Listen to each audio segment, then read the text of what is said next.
El objetivo de este evento es promover la cultura de comportamiento ético de las empresas guatemaltecas para impulsar un ambiente idóneo para la atracción de negocios de Guatemala, conocer sobre el FCPA, por sus siglas en inglés, Foreign Corrupt Practices Act, ley de los Estados Unidos que prohíbe y castiga el soborno de funcionarios públicos y extranjeros. Esto desde la perspectiva del Departamento de Justicia de Estados Unidos, así como los pasos a seguir para crear un programa de cumplimiento sólido en Guatemala. En AmCham consideramos que este tema es de suma importancia, ya que impacta directamente a las empresas debido a que compliance contribuye a establecer una cultura de la compañía sostenible. Nosotros apoyamos el tema dentro de nuestro comité también de responsabilidad social, observancia del código de buenas prácticas, desarrollo de los procedimientos de autorización, supervisión, ejecución, información y control, elaboración de informes, etc. Quiero darles la bienvenida entonces a los miembros de Junta Directiva que nos acompañan el día de hoy, a todos los miembros del sector privado, a algunas cámaras que también están invitadas el día de hoy, miembros de los medios de comunicación, muchas gracias por estar aquí con nosotros, presidentes y vicepresidentes de nuestros comités, damas y caballeros. Quiero agradecer, antes de presentar a los panelistas, a nuestros patrocinadores del día de hoy, Amber y Howard Energy. Asimismo, darles las gracias a nuestras empresas que nos acompañan durante todo el año, Leadership Circle, que son Bacredomatic, Cemento Regional, Central Law, Chiquita, Convexin, Corpin, CSI Renting, Dagas, Denimatrix, ESI School of Management, KPMG, Port to Port, Summit, TIPIC y World Vision. A continuación tengo el gusto de presentarles a Wilfredo Ferrer, Will, y a Emil Infante, quienes desarrollarán la conferencia FCPA, después desde la perspectiva del Departamento de Justicia de los Estados Unidos. Posteriormente también explicarán los pasos a seguir para crear un programa de cumplimiento sólido en Guatemala. Willy Ferrer es exfiscal de los Estados Unidos para el Distrito Sur de la Florida. Es abogado litigante de Miami, graduado de la Universidad de Pensilvania. Presidente del equipo global de cumplimiento de investigaciones Holland & Knight Global Compliance. Emil Infante es abogado comercial en Miami, que enfoca su práctica en valores, regulación financiera, banca, servicios de oficina, familiar, reestructuración, transacciones transfronterizas y resolución internacional de disputas. Emil Infante tiene experiencia con el FCPA, prácticas anticorrupción y antilavado de dinero en Estados Unidos y en los mercados latinoamericanos. Les pido por favor un fuerte aplauso para nuestros dos invitados del día de hoy. Entonces, como le explicaron, venimos a darle un mensaje de la experiencia que hemos tenido nosotros en los Estados Unidos, y no solamente en Estados Unidos, pero como yo era fiscal en el sur de la Florida, yo también fui fiscal en el Departamento de Justicia en Washington, D.C. He tenido experiencia en ver cómo estas leyes anticorrupción se han aplicado por todo el mundo. Y vamos a empezar, bueno, esta es la oficina de nosotros, Holland & Knight, que tenemos 25 oficinas por todos los Estados Unidos, también en Colombia, en México y en Londres. Ahora, ¿qué es, en resumen, la ley del FCPA? Esto es una ley de Estados Unidos de 77, o sea, que tiene 41 años. Y el propósito, la meta de esta ley, la razón que se creó en esa época, si ustedes se acuerdan de la época de Nixon, del Watergate, del escándalo de corrupción que había en el gobierno, se dieron cuenta que las compañías y las empresas tenían dinero guardado por un lado y no lo estaban reportando, y así pagaban sobornos para recibir contratos por todo el mundo.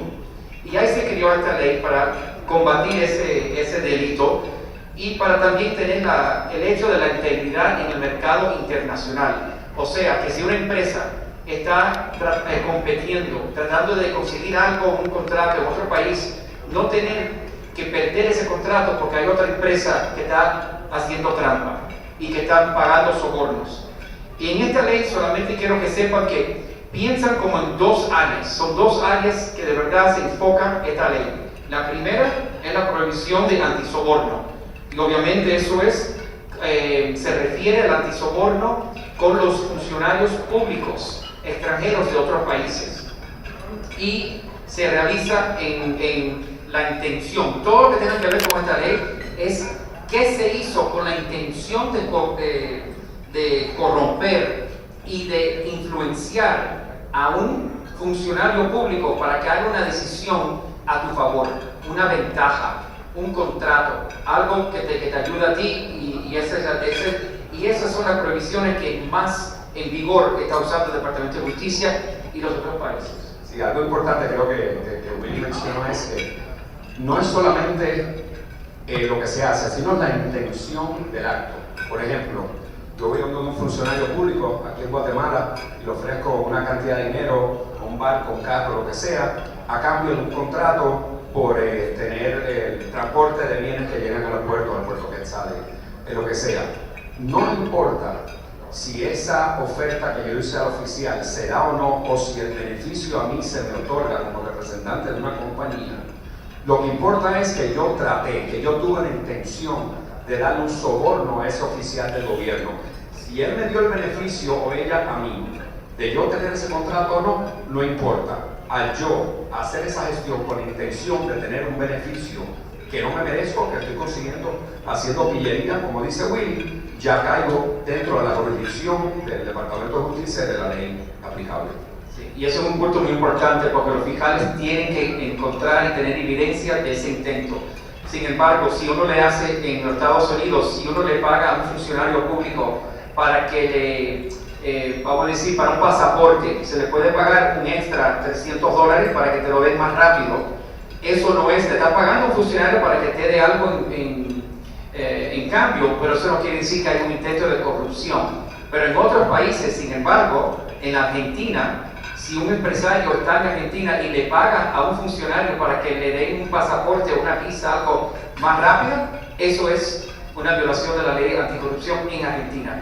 Eso hay que tener, yo sé que nos estamos enfocando mucho en el FCPA, pero todos los que trabajan y están trabajando en otros países por el mundo tienen que saber cuál es la ley específica de ese país. La segunda área, entonces damos la parte antisoborno, que es la parte más importante, pero hay una parte también muy importante en esta ley, y ese lo llamamos la prohibición contables. Quiere decir que esa ley a las compañías públicas o americanas, una compañía americana o una compañía pública que no tiene que ser americana, pero una compañía de Guatemala que está registrado en el mercado de los Estados Unidos, en el stock market, ahí le requieren que tengan tres cosas, como dice abajo. Tienen que mantener los libros, registros y cuentas adecuadas. Quiere decir que todo lo que está sucediendo y lo que se está reportando sea correcto. Segundo, que adopten unos controles internos. Eso quiere decir, para cada pago que se tiene que hacer en la compañía, tener un control donde hay un manager, un director que tiene que aprobarlo. De eso se trata eso. Hay que tener un sistema de aprobación dentro de la compañía. Y lo tercero, que no está ahí, es tener auditoría. No tiene que ser un auditor fuera de la compañía, puede ser dentro de la compañía, pero hay que tener un procedimiento de verificar que lo que se está haciendo y reportando es correcto. Por ejemplo, aquí yo veo que KPMG, uno de los patrocinadores del evento, KPMG es una empresa que, como ustedes saben, ofrece estos servicios. En muchos casos, una empresa tiene KPMG como su auditor interno y también usan otra compañía quizás diferente para la auditoría externa. En otras palabras, para poder cumplir con esa parte de la ley que requiere que existan unos controles específicos de las finanzas de la compañía que puedan ser revisados y verificados no solo por los inversionistas, pero por los oficiales de las compañías y los reguladores del gobierno. Entonces le queríamos preguntar, okay, ¿por qué estamos aquí? ¿Por qué estamos hablando de esto? Y estos son los tres puntos más grandes que queríamos explicar. Las prohibiciones antisobornos son de amplio alcance, le voy a explicar lo amplio que es ese alcance. Aplican también territorialmente, imponen duras penalidades y están cada día subiendo esas penalidades. y se está aplicando con más frecuencia y de una manera mucho más agresiva. A mí me dicen, pero Willy, esta ley tiene ya 41 años, ¿por qué estamos hablando de eso ahora? Y es porque son los últimos 10 años que esa ley se está usando con mucha frecuencia y le vamos a explicar cómo está sucediendo eso. Ahora, vamos a hablar un poquito del amplio alcance. ¿Qué se prohíbe? Para estar claro, el SPI prohíbe no solamente el caso clásico de un soborno, pero también una conducta anterior y, como dijo Mil, en un caso que el soborno, aunque nunca se pague, o sea, una oferta, una promesa, una autorización o cualquier acto que puede facilitar esa corrupción, eso está incluido en la ley del FCPA. Ok, ¿quién es un funcionario público? Ese es otro tema. Porque ese tema, todo lo que se explica aquí en la ley es muy amplio. Un funcionario público puede ser, obviamente, un oficial, alguien del gobierno, pero también puede ser un candidato, puede ser un empleado de una empresa estatal, o sea, un empleado que no tenga un título oficial. Si uno trabaja para una empresa estatal, todos los empleados se consideran funcionarios públicos, funcionarios de organizaciones internacionales, o sea, del World Bank, todo lo que sea internacional. Y lo que hay que tener mucho cuidado es, hay compañías en muchos países que, aunque no se consideren 100% una compañía estatal, si el gobierno tiene un control de esa compañía, una parte de esa compañía también se puede considerar una empresa pública y los empleados también ahí pueden ser considerados funcionarios. Y por último, esto es una cosa que también quiero aclarar. Uno siempre cree que cuando estamos hablando de la ley de la anticorrupción, eso tiene que ver solamente con el dinero. Uno le paga a uno y recibe algo a cambio, pero ese no es el caso con la FCPA. El término más importante es lo que dice ahí: cualquier cosa de valor. Obviamente el dinero, obvio, regalos, eso es obvio, pero también se consideran favores. Yo tuve un caso donde un individuo quería un contrato en un país y un general era el que tenía que decidir, y la sobrina del general se iba a casar, y la persona que quería el contrato, como un gesto, dijo: ay, pero mira, yo le puedo conseguir tremendo viaje para su luna de miel, y le hizo un favor y le pagó la luna de miel a la sobrina del general. Ahora, se tiene que probar que eso está, o sea, alineado con la corrupción. Quiere decir que él le hizo eso para recibir el contrato. Pero mira, también otro caso que tuvimos, JP Morgan, ¿okay? Un banco enorme, quería contratos en Asia, en la China. Y en eso, lo que pasa ahí, que muchos oficiales en Asia querían que sus sobrinos y sobrinas consiguieran trabajos en JP Morgan. Y los individuos no tenían el resumen, no tenían las notas y las calificaciones para entrar en JP Morgan. Sin embargo, JP Morgan quería esos contratos, le dio ese empleo, un empleo que no pagaba, by the way, era un internado. Pero ahora uno dice, bueno, ¿y eso es algo de valor? Claro, porque al recibir un internado y un empleado, eso le ayuda a la carrera de ese individuo. O sea, yo quiero que piensen de ese término, de un término bien amplio. También influenciar un litigio, hacer algo que influencie un litigio, evadir los impuestos. Eso es de lo que me refiero. Hacerle un favor al secretario del presidente, o de la presidenta, o del ministro, de lo que sea, con tal de tener una audiencia o la oportunidad de sentarse con un funcionario público para convencerlo a él o a ella de intercambiar algún tipo de beneficio. O sea, que no necesariamente es que se le pague al secretario del presidente, sino que nos sentamos a comer, o que nos vimos en Miami, o que nos dimos un trago, y como por ende, cuando yo esté en Guatemala, usted me va a dar la habilidad de hablar con el presidente. Son cosas así puntuales que vemos mucho en nuestros países. Sí, y también otra cosa de valor, yo he tenido casos donde la cosa de valor es información. No es dinero, no es un trabajo, no es un regalo, pero es información que no es pública. Y es información que uno puede usar para tener una ventaja en su negocio. Yo creo que ya entienden que la definición es bastante amplia. Ahora, vamos a hablar del alcance tan amplio. Una cosa que vamos a hablar de cuáles son las compañías y las personas que están sujetos a esta ley. Número uno, son compañías públicas o privadas, mientras que sean de Estados Unidos o un residente de Estados Unidos, esa persona o esa compañía, no importa dónde estén en el mundo entero, si hacen algo que viola la ley de la FCPA, pueden caer sobre la jurisdicción de esa ley. Ahora, también incluye, y esa es una de las partes más importantes que yo quiero que todo el mundo aquí sepa, que esta ley, la razón que es tan amplia es porque no es solamente la compañía y los empleados, pero también son los agentes, los actores vamos a decir, los actos de terceros, agentes de otros países que lo están representando, ¿okay? Los que te distribuyen, los que te ayudan con las ventas en otros países. Ahí yo le digo como fiscal, el 80 o 90% de todos estos casos de anticorrupción está en esa parte de la compañía, porque son personas que uno casi no puede controlar, que están en todas partes del mundo, pero al representar la compañía bajo esta ley, la compañía puede ser juzgada culpable. Y también puede ser una compañía o un ciudadano extranjero de cualquier acto en pos del soborno. Y mira lo que dice ahí, que ocurre en los Estados Unidos. Pero eso también es una definición muy amplia. El hecho de estar en los Estados Unidos puede ser un texto, un email, una llamada que va por los Estados Unidos o una transferencia bancaria que va por los Estados Unidos, aunque el soborno sea de una compañía, vamos a decir, una compañía japonesa.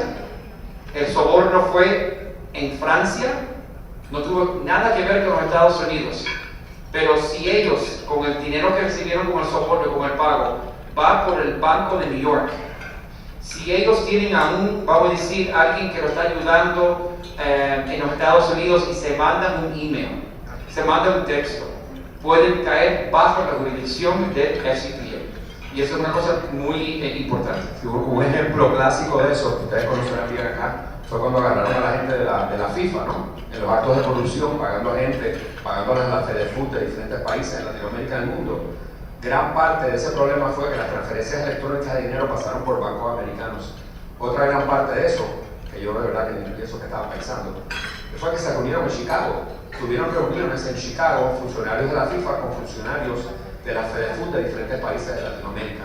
Y obviamente pues eso le dio la jurisdicción al gobierno americano, al Departamento de Justicia, para atacar a los violadores de la ley y caerles encima por el contacto y la utilización de los medios de comercio americanos y haberlo hecho en los Estados Unidos.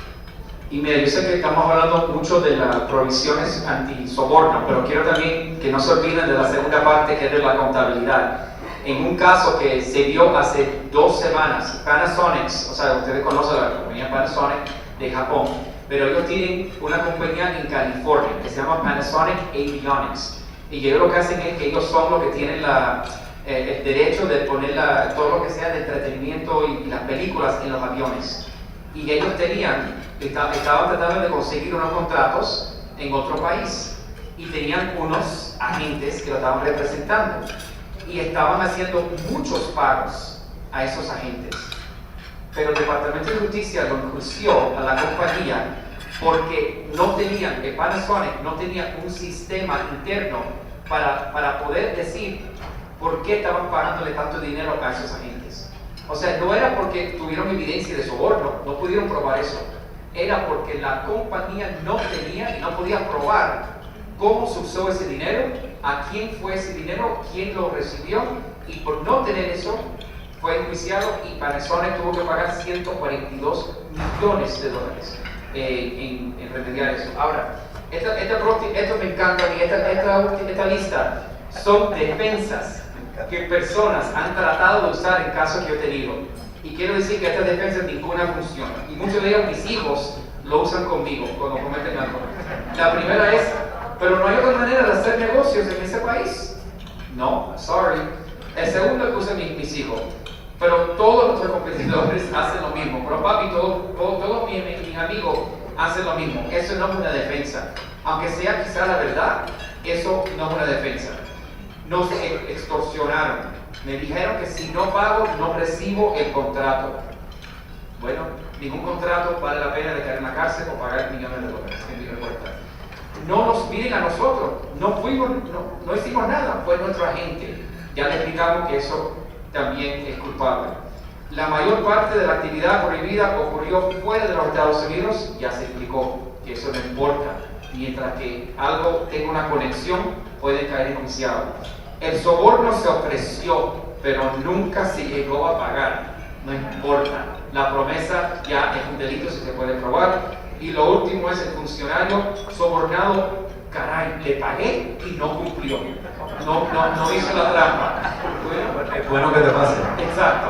Pero esas son defensas que en realidad se han usado en casos actuales y que obviamente no han sido exitosos. Otra cosa que quería hablar de las penalidades para que sepan por qué es un tema tan serio. En la parte de antisobornos, la multa es casi $2 millones americanos por cada violación.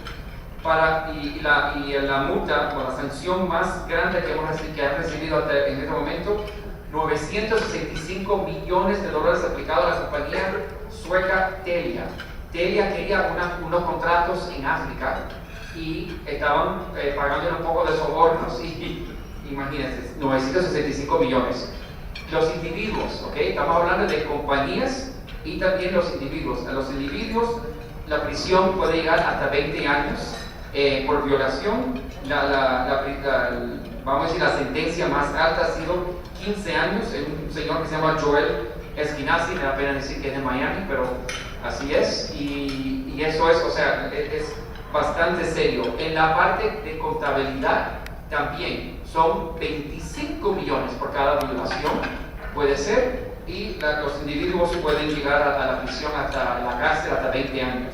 Y hay una compañía en Israel que hace un mes fue también enjuiciada porque la compañía en Israel estaba usando unos agentes para unos negocios de real estate en Romania y no tenían los controles internos y tuvieron que pagar 500 mil millones. Porque muchas veces en el pasado la conducta que se daba era que si yo trabajaba para Willy o era gente de Willy para conseguir unos contratos de producir botellas de agua, le decía a Willy, yo necesito que me envíes $1 millón.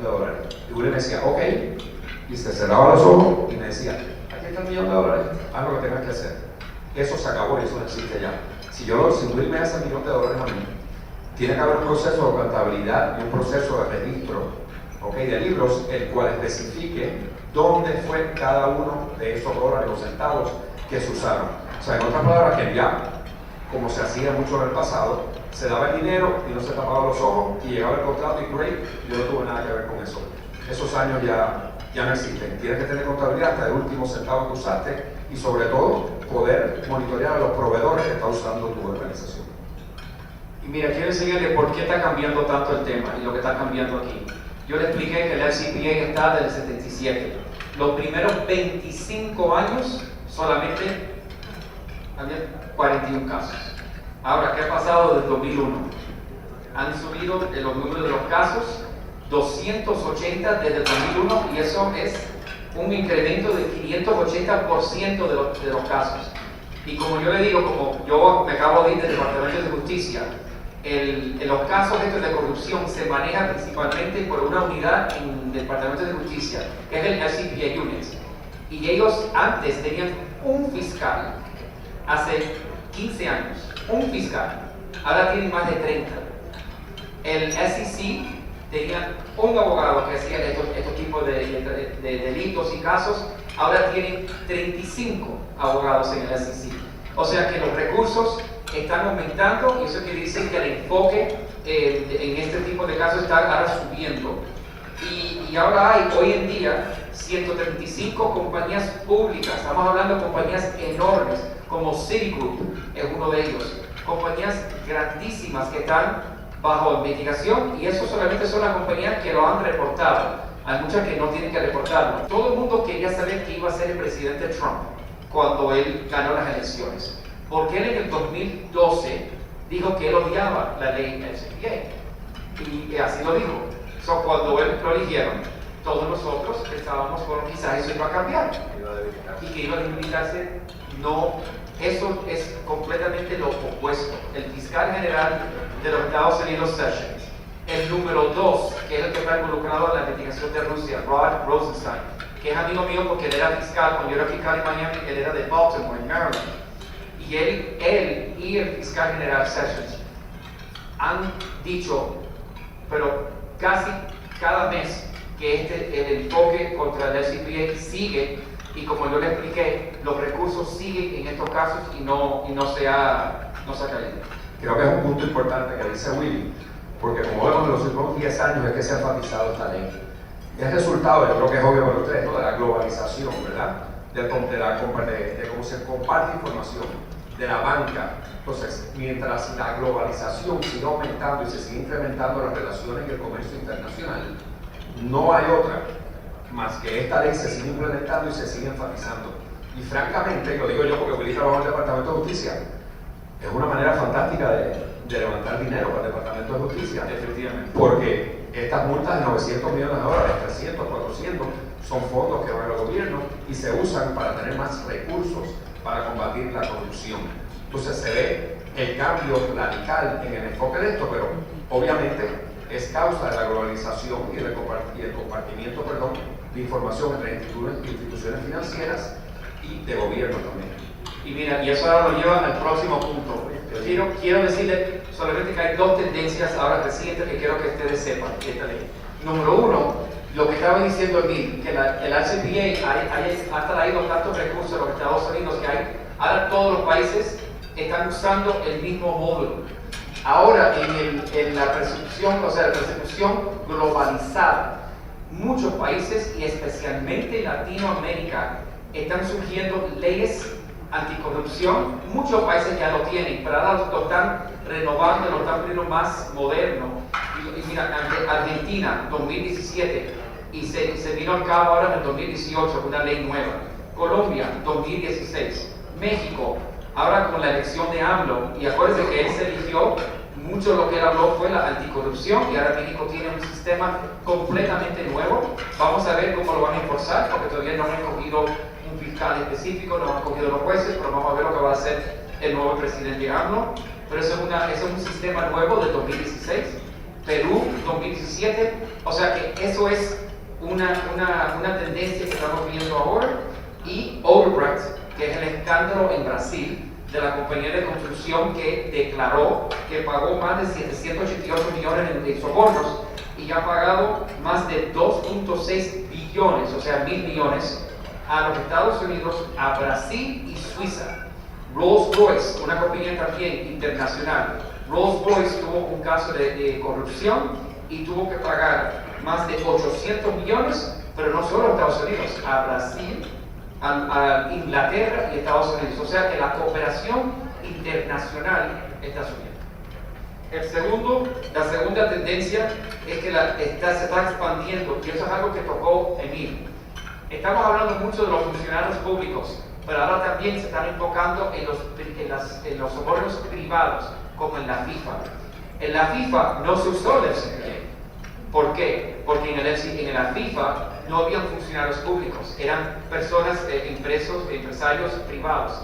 Se usó otra ley, la ley del RICO, se llama RICO, que básicamente dice que si hay una organización criminal donde se viola una ley de un estado, y como dijo Emil, algunos de esos pagos se cometieron en los Estados Unidos, y como ustedes saben, en Estados Unidos hay 50 estados, cada estado tiene una ley contra el soborno privado.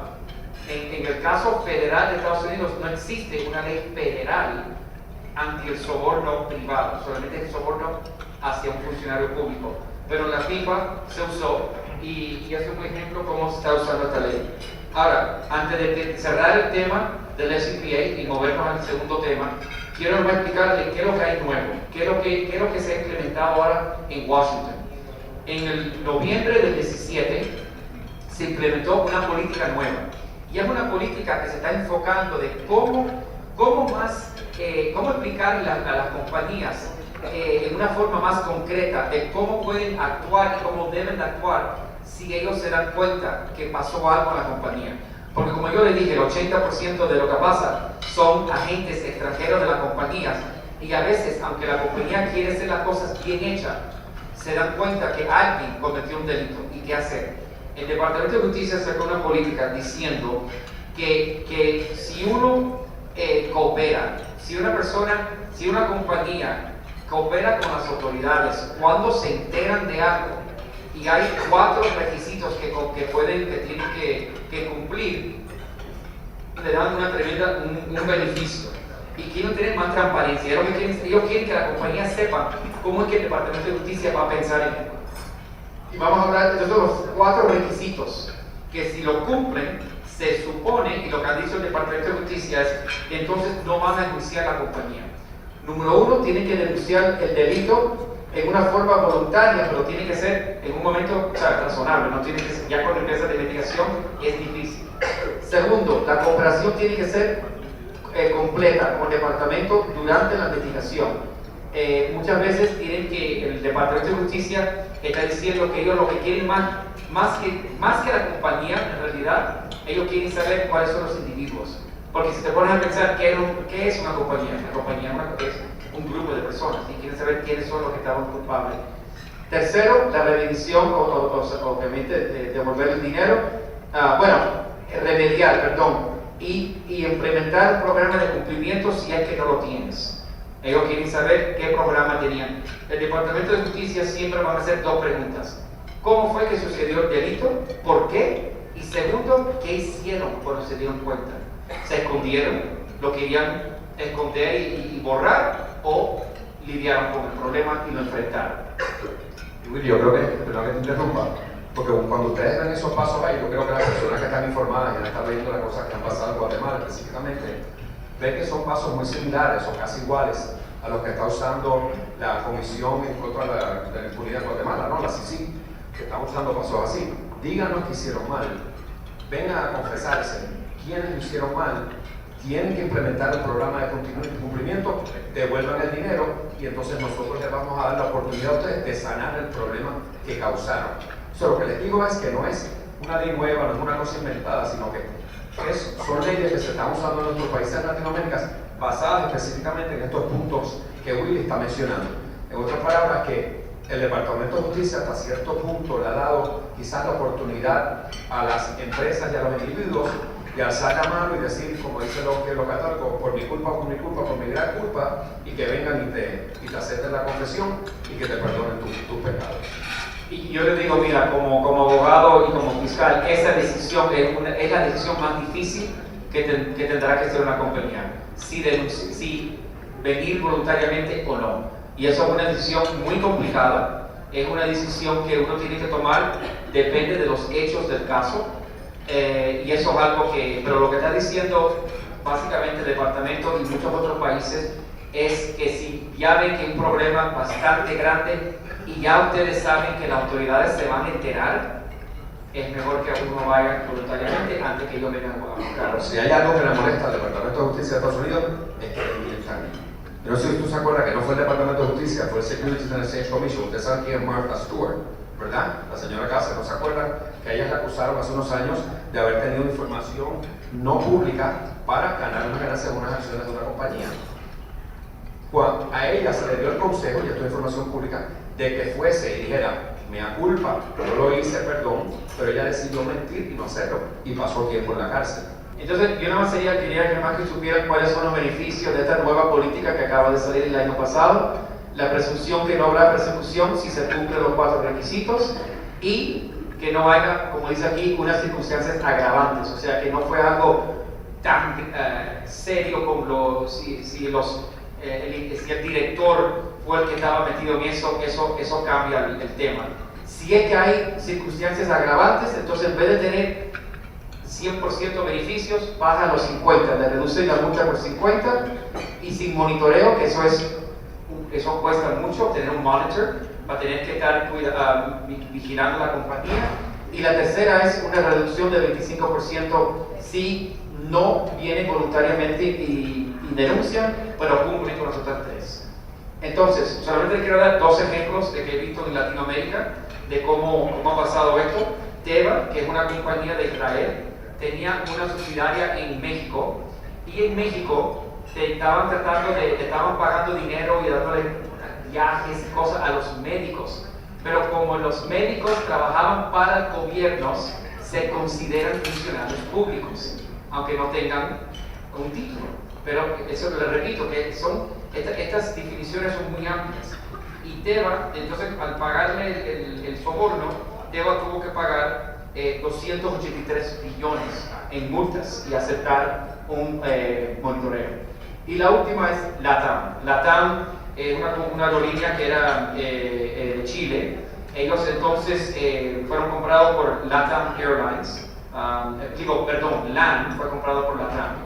Y entonces en Argentina había un problema muy grande con los gremios, y para solucionar ese problema que estaba existiendo, en ese momento LAN creó, otra vez, estaba creando algo falso, un contrato se supone que era consultoría, no tiene nada que ver con consultoría, era un pago para los dirigentes gremiales para poder resolver el problema, y entonces se resolvió el problema con los gremios, pero entonces se descubrieron, y entonces en ese momento LATAM tuvo que pagar 12.75 millones. O sea, yo tengo muchísimos ejemplos como eso, pero yo quiero que ustedes sepan, por lo menos esta parte de la presentación es, número uno, esta ley, estamos hablando del FCPA, pero olvídate del FCPA, es el FCPA y todas las leyes de anticorrupción en todos los países. Se están usando con más frecuencia, hay más cooperación internacional y las penalidades son bien grandes. Ahora, vamos a hablar cómo protegerse. ¿Qué puede ser una compañía? ¿Qué puede ser un director? Y ahora vamos a movernos a la segunda parte, que es el cumplimiento, que es la segunda presentación. Muchas veces las personas me dicen, pero Willy, yo he escuchado mucho de programas de cumplimiento. ¿Qué es un programa de cumplimiento? ¿Qué de verdad requiere un programa? Porque eso es algo que, aunque yo sé que las compañías y las empresas grandes, ellos tienen estos sistemas, pero no todos. Y un programa de cumplimiento no significa lo mismo para todas las compañías. Ahora les voy a enseñar que no hay un programa que le aplica a todas, porque cada compañía es distinta, cada compañía tiene sus propios requisitos.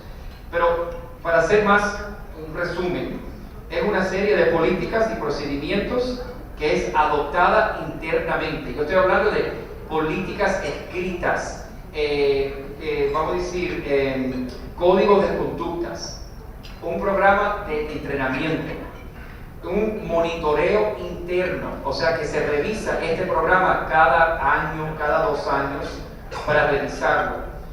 Mecanismo de una denuncia de investigación, quiere decir, si hay un empleado de una compañía que se da cuenta o sospecha que está pasando algo, un programa de cumplimiento tiene que tener una línea para que ese empleado pueda decírselo a alguien. Porque si no, te voy a decir una cosa, si ellos no tienen una forma de decírselo dentro de la compañía, van a ir a las autoridades, porque no van a creer que la compañía tiene una cultura de ética. Y es importante, creo que Willy, por ejemplo, muchas de las compañías que nosotros tratamos, nosotros podemos tener un sistema de que un empleado pueda hacer una denuncia anónima, digamos, ¿verdad? Entonces uno dice, bueno, como director de una compañía está poniendo algo, una línea anónima que se va a quejar de algo. El propósito de eso es combatir el problema, tener prevención, como Willy va a mencionar ahora, y darle las herramientas a la compañía para evitar de que el problema pase. Importante también, hablando ahora desde la perspectiva del abogado de la empresa, ¿no? Controlar el proceso. Como bien dijo Willy, ¿qué prefiere el empresario o la empresa? Que ese empleado que se dio cuenta que hay otra persona haciendo algo mal, vaya a las autoridades y le toque la puerta, o que haya un proceso interno para tratar el problema y resolverlo de una manera eficiente que proteja a la compañía, pero al mismo tiempo la compañía teniendo el deber de tratar con las autoridades. Para mí eso tiene que ver mucho con controlar el proceso. Y tener esa cultura que viene desde arriba, desde los directores. Y una cosa, yo siempre le digo que un programa de cumplimiento es como comprar seguro. Muchas veces las compañías en el pasado han visto el tema de corrupción y cumplimiento como un costo adicional. Lo he visto en Estados Unidos, día y día. Eso es un costo, ¿por qué voy a gastar en eso? Eso no es un departamento que no va a ganar dinero a la compañía, que no va a hacer nada. Pero hay que pensar lo que ahora en este ambiente donde estamos nosotros, de este ambiente anti-soborno, anticorrupción, donde se están viendo los casos, donde están las penalidades subiendo, yo le digo a las compañías, al no hacer esto y no invertir un poco en este momento, van a pagar mucho más después. Ahora, te digo, las leyes no requieren un programa de cumplimiento. Entonces, ellos me dicen, pero si la ley no lo exige, ¿por qué lo vamos a hacer? Porque hay una perspectiva legal y económica, y hemos hablado mucho de eso ya. En la parte legal, un programa de corrupción de verdad que te va a beneficiar, porque si lo tienes bien hecho, un programa fuerte y de verdad, te va a prevenir muchos de estos problemas y no van a tener que medir las autoridades. Como dijo Emil, si uno tiene un programa donde las violaciones pueden ser contenidas y pueden ser tratadas de una forma eficaz, o sea, si un empleado hace algo mal, se nota, se descubre, tienen que lidiar con ese empleado, arreglan lo que se hizo. Entonces ya, si viene una autoridad, vamos a decir, en 5 años, le puede demostrar, mira, teníamos este programa, lo descubrimos, lidiamos con el programa directamente, votamos al empleado que cometió esto y arreglamos lo que se pasó. Yo te digo como fiscal que eso funciona. Entonces el fiscal viene y va a decir, bueno, wow, ok, hicieron el trabajo para nosotros, explícanos, enséñanos que se hizo bien y se mueven a otro caso, porque hay tantos casos. O sea que eso es súper importante. Y el segundo es que, aunque no es requerido por la ley, en los Estados Unidos tener un programa mitiga la condena. En Argentina es una defensa completa, total. Si tienes un programa de cumplimiento y pasa algo en Argentina y lo demuestra, es una defensa. Y en Chile ayuda a la compañía, pero no al individuo. Como mencionamos anteriormente, aquí la CICIG, que sabemos que cuando trabajamos los temas, están requiriendo que compañías que han tenido ciertos problemas implementen un programa de cumplimiento como parte del arreglo para no tener problemas más graves, ¿no? Entonces eso es, como les digo, señores, como abogado, controlar la situación y el problema y no perder el control de ella.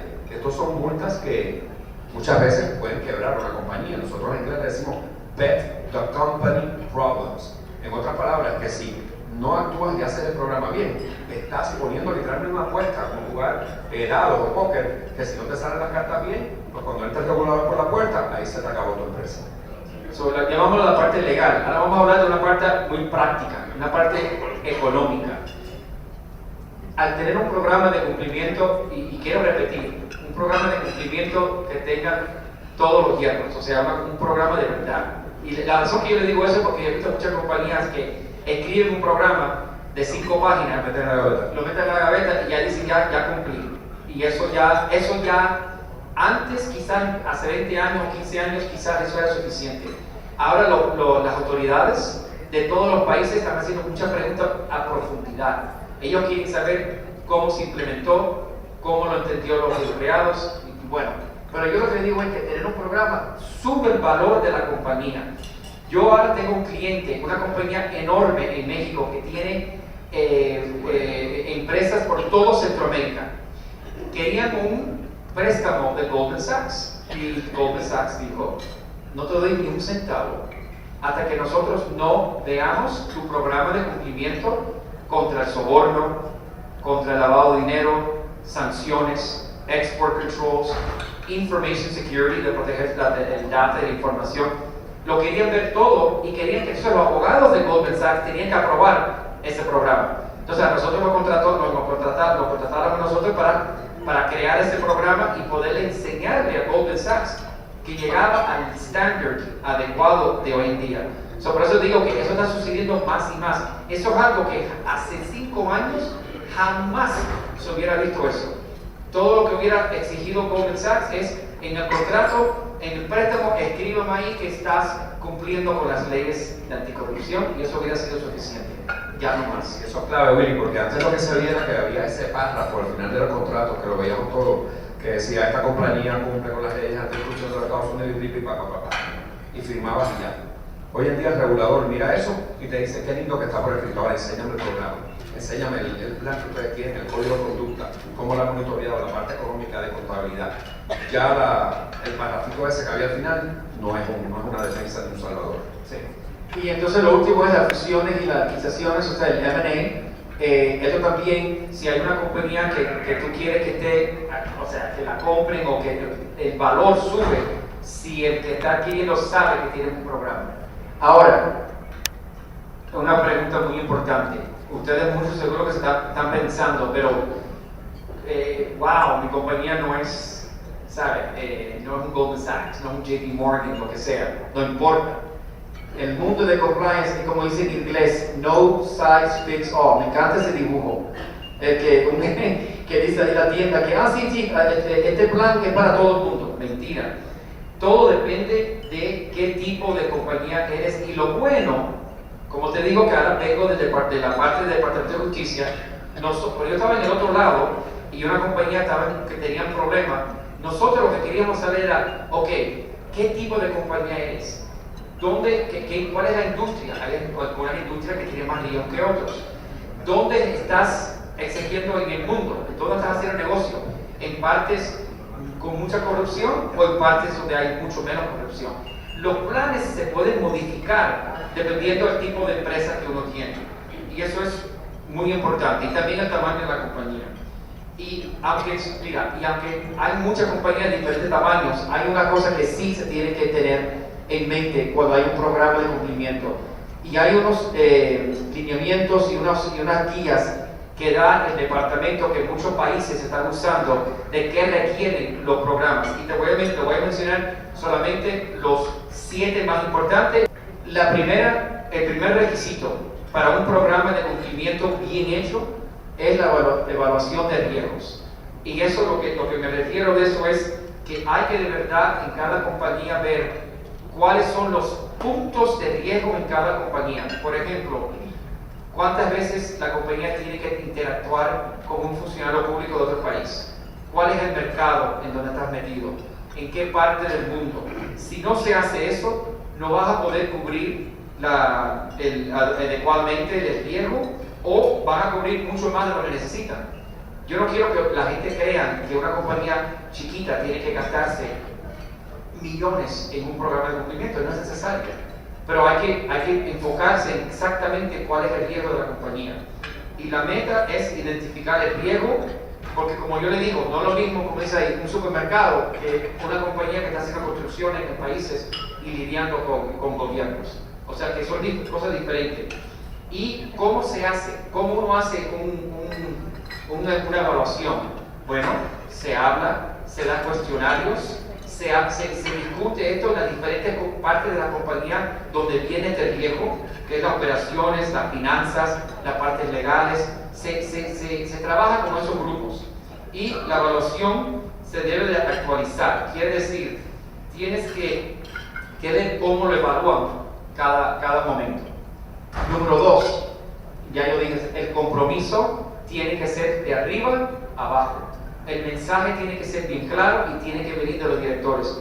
Y eso está, todo lo que estoy diciendo aquí está por escrito en lo que sacó el Departamento de Justicia de cuáles son los elementos importantes de un programa de cumplimiento. Si ustedes quieren esa copia después, se la puedo mandar. Eso viene. Eso tiene que ser participado, tiene que ser observado por los directores y tiene que ser una cosa de verdad. El tercero, hay que tener un oficial de cumplimiento. Ahora, a veces me preguntan las personas, pero Willy, la compañía mía no es una compañía de miles de personas, somos una compañía de 10 personas. Yo tengo un cliente que es una compañía que está empezando ahora en el negocio de oil and energy en México y tienen solamente 10 empleados. Yo le dije, está bien, nosotros podemos hacer su oficial de cumplimiento, el abogado de la compañía puede ser el oficial de cumplimiento. O sea que se puede manejar de una manera donde cuando hay una persona que tenga esa responsabilidad y es una persona que tiene, es importante, acceso a los recursos, contar con el tiempo para cumplir. O sea, no es como darle el título a una persona que está súper ocupada y nada más puede dedicarle el 5% a los cumplimientos, que eso no cuenta. tener experiencia, ser una persona independiente y tener autoridad. Yo siempre pregunto esta pregunta, cuando hay una compañía que tiene un oficial, dice, bueno, yo tengo un oficial. Ah, sí, ¿dónde se siente ese oficial? Ah, está metido en un closet en otro edificio. Ah, ¿y a quién le reporta el oficial? Bueno, le reporta de vez en cuando a un manager. ¿Tiene contacto o tiene una línea directa ese oficial a la junta directiva? Oh, no. Ah, no, ese oficial puede hablarle al CEO. Bueno, ellos no se ven. Eso para mí no es oficial de cumplimiento y eso no va a contar. Si Dios no quiera, hay un problema y las autoridades quieren saber si eso de verdad está hecho. La comunicación y entrenamiento, muy importante. Esa es una cosa que también yo he visto y hemos hecho para muchas compañías, que en realidad lo más importante de ahí es que tiene que hacerlo en una forma donde los empleados de verdad entiendan. Tiene que ser una comunicación específica depende del sector de la compañía. No le vas a explicar todo esto de la misma forma a un grupo de abogados que a un grupo que están haciendo ventas en otro país. Tienes que enfocar el entrenamiento y la comunicación en una forma adecuada a la persona de la compañía y en lo que están haciendo. Y en el final, me encanta, como soy de Miami, yo hago el Spanish, hay que testearlo. O sea, eso quiere decir, como hay que comprobar que está funcionando, hay que ver que de verdad se entendió. Ahora nosotros hacemos un entrenamiento por website, puede ser un webinar, donde a veces los empleados tienen que responder unas preguntas. Yo odio eso con Paco, no me hacen eso a mí, pero es una forma de que el empleado pueda entender de verdad de lo que está sucediendo. Y esta parte, la quinta parte, esta es la denuncia. El hotline. El hotline. Ahora, una cosa que se ha visto ahora mucho en todos los países es que hay muchas leyes que están protegiendo mucho a los empleados que están denunciando los delitos. En los Estados Unidos, por ejemplo, una persona, le dicen whistleblower, no sé cómo que sopla, el que denuncia, el chota.